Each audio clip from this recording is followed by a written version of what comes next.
Então, esse é o tema para o Marcos Yankee, nosso comentarista de agronegócio aqui na CNN Brasil. Queria que você falasse um pouquinho, então, Marcos, qual é a tua interpretação, tua avaliação sobre a quantia de dinheiro, o anúncio do plano e essa pendenga denunciada aqui pelo pessoal da Frente Parlamentar, essa lembrança da taxa de juros muito alta, podendo, de alguma maneira, prejudicar a execução do plano, né? Bom dia, Marcos. Boa semana, hein? Bom dia, Colombo. Bom dia a todos aqui que estão nos assistindo.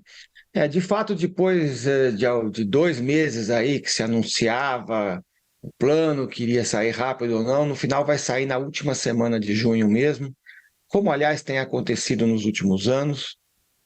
Amanhã, dia 27, ele vai ser anunciado no MAPA, no Ministério da Agricultura e Pecuária, e no dia 28, no Ministério do Desenvolvimento Agrário.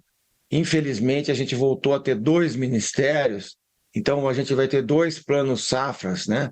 Um mais para agricultura comercial e tal, e o outro para agricultura familiar, ainda que essa divisão é meio complicada, né? Mas, enfim, é o que vai acontecer. O que está se falando é em torno de 410 bilhões, como você disse, né?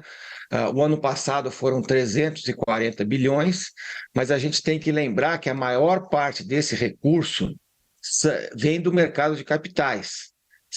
É o crédito com juros livres, é o CRA, é o LCA, são os FIAGROS, enfim, é tudo aquilo que vem do mercado de capitais a juros de mercado, né? O que se estima é que a parte da equalização de taxas do governo vai ser da ordem de 130 bilhões, o ano passado foi 110 bilhões, né? Essa é a parte controlada com equalização de taxas do governo. Portanto, vai sair aí um plano, a gente tem que lembrar que é um ano complicado, porque nos últimos 3 anos a gente teve preços de commodities agropecuárias bastante altos, fruto da pandemia, da guerra e de questões climáticas, como aconteceu com a Argentina. E agora, nos últimos 3, 4 meses, os preços caíram muito, derreteram em alguns produtos, né? Caíram 30% na soja em relação a maio do ano passado, 40% no milho, 25% no boi.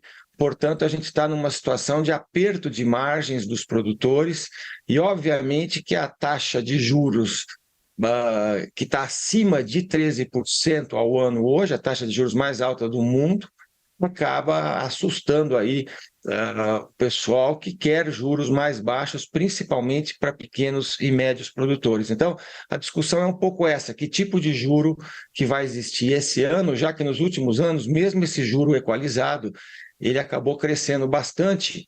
Hoje em dia fala-se em 10%, 12%, né? E talvez para pequenos produtores 6% a 8%, alguma coisa assim, né? Mas é realmente essa que é a discussão, qual é que vai ser a taxa de juros dessa parte equalizada pelo governo. Marcos, como é que ficou aquela discussão sobre a destinação do dinheiro? Em determinado momento, me lembro de você ter colocado essa questão aqui, era uma discussão importante, agroecologia, orgânico, grande proprietário, pequeno proprietário. Isso foi pacificado ou não? Olha, existe uma vontade do governo muito grande de atrelar os juros, né, esse crédito, a medidas socioambientais dos produtores, né? Nesses últimos anos, o que existia de mais importante nessa área era o chamado Plano ABC, Agricultura de Baixo Carbono, que representava pouco menos de 5 bilhões dentro dessa soma aí de 130 de 110, 130 em recursos equalizados. Portanto, era muito pequeno.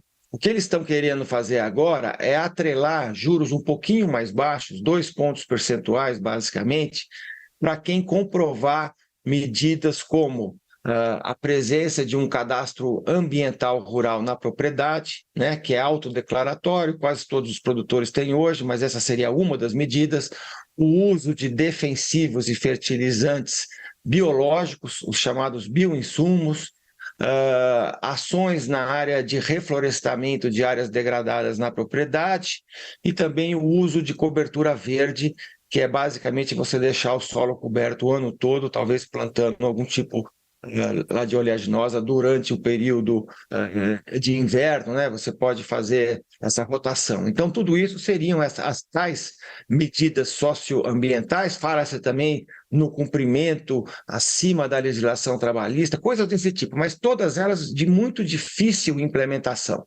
Uma vez que isso aí tem que chegar lá na ponta, e tem que chegar de uma maneira bem objetiva, com coisas claras, né? E isso realmente é bastante complicado, e eu acho que eles vão fazer alguma coisa disso, mas ainda num período de teste, porque é de dificílima implementação, na relação dos bancos com os produtores, né? Você tem que ter muita clareza sobre que tipo de indicadores que serão utilizados e como que isso vai ser implementado.